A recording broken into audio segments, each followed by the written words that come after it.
Hello friends, welcome to our YouTube channel civil engineer site knowledge.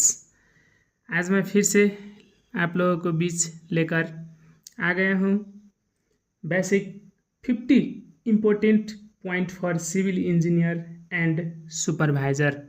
It is also very important for interview questions for civil engineer.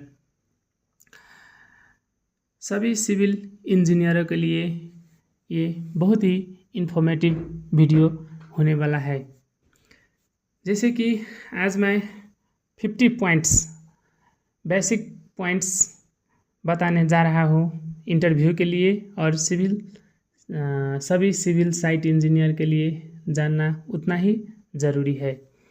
जैसे कि what is the initial setting time of cement. Cement का initial setting time कितना होता है? 30 minute. Cement का initial setting time कितने minute का होता है? 30 minute. Final setting time of cement for OPC ordinary Portland cement जो होता है उसका फाइनल सेटिंग टाइम कितना होता है? 10 hours. What is the minimum number of bar for a rectangular column. Rectangular column जो होता है और स्क्वायर कॉलम, रेक्टेंगुलर कॉलम और स्क्वायर कॉलम में मिनिमम कितना सरिया लगता है? तो 4 number. What is the minimum number of bar for circular column. Circular column जो सर्कुलर कॉलम होता है उसमें मिनिमम कितने सरिया लगाना पड़ता है? 6 नंबर। What is the size of concrete cube. Concrete cube का साइज कितना होना चाहिए? तो कंक्रीट क्यूब का साइज 150 इंटू 150 इंटू 150 mm का होना चाहिए। How much layer need to fill a concrete cube for testing. Concrete cube testing के लिए कितना लेयर में फिल करना पड़ता है? तो 3 लेयर में फिल करना पड़ता है। How much layer need to fill a slump for slump test. अब देखिए, कंक्रीट क्यूब फिल करने के लिए 3 लेयर में फिल करना पड़ता है। वैसे ही स्लम्प टेस्ट के लिए स्लम्प कितने लेयर में फिल करना पड़ेगा? 4 लेयर में स्लम्प टेस्ट को फिल करना पड़ता है। What is the validity of use of cement. Cement का वैलिडिटी कितने दिन के होते हैं? मैन्युफैक्चर के बाद जो सीमेंट है ना उसका वैलिडिटी कितने दिन का रहता है? तो it is 3 months from manufacturing के बाद 3 months तक उसका वैलिडिटी रहता है। What is the minimum curing period for concrete. Concrete का मिनिमम क्यूरिंग पीरियड कितने दिन का होता है? तो in normal whether it is 7 days। 7 days का मिनिमम क्यूरिंग पीरियड होता है। वैसा ही 10 number. What is deflection. Deflection का मीनिंग क्या होता है और डिफ्लेक्शन का मतलब क्या होता है? तो deflection means temporary displacement. Deflection का मतलब होता है temporary displacement, not permanently, only temporary displacement. अब देखिए, अब 11 नंबर अब 11 नंबर में फॉर व्हिच टेस्ट।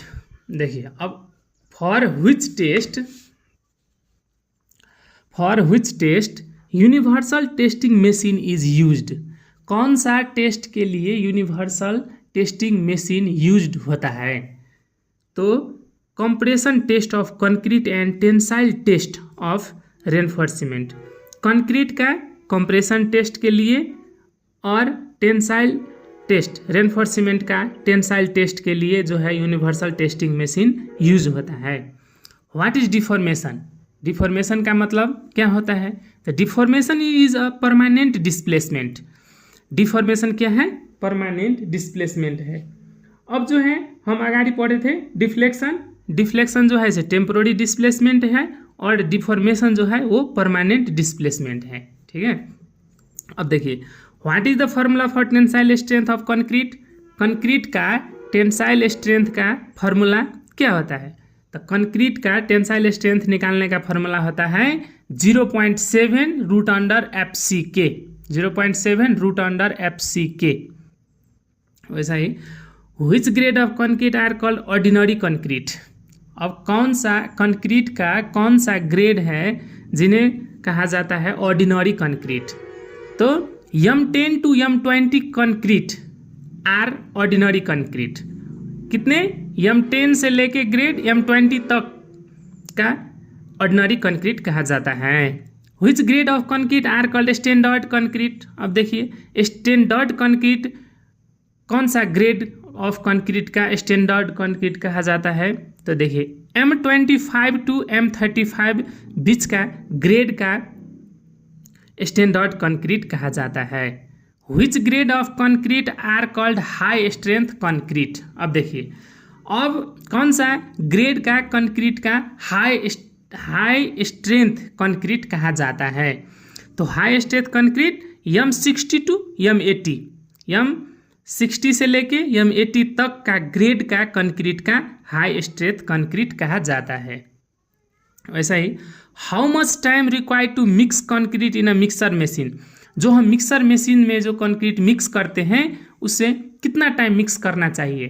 तो देखिए मिनिमम 2 से 3 minute needs to mix concrete in mixer machine में कम से कम 2-3 मिनट उसे मिक्स करना चाहिए। उसके बाद which diameter of bar should be used for chair. Chair के लिए कितने डायमीटर का बार यूज करना होता है? तो मिनिमम 12 mm डायमीटर बार। 12 mm डायमीटर का बार कम से कम 12 mm डायमीटर का बार यूज करना पड़ता है। What is the minimum thickness of slab.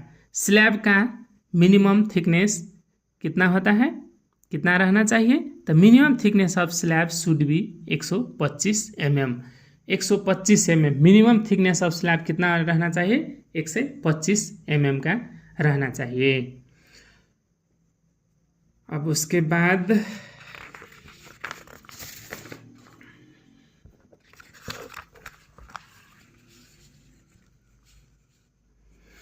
अब देखिए 20 number what is the minimum cover for footing column slab and beam. ये देखिए इंटरव्यू के लिए ये बहुत ही इंपॉर्टेंट क्वेश्चन है क्योंकि ये सभी सिविल इंजीनियर को याद होना चाहिए। What is the minimum cover for footing column slab and beam. ये कवर मिनिमम कवर कितना होना चाहिए फुटिंग के, कॉलम का, स्लैब का और बीम का? तो देखिए minimum cover should be footing के 50 mm कम से कम 50 mm होना चाहिए, कॉलम का 40 mm, स्लैब का 20 mm, बीम का 25 mm। ये बहुत इंपॉर्टेंट क्वेश्चन है, इसे याद रखना सब साथियों।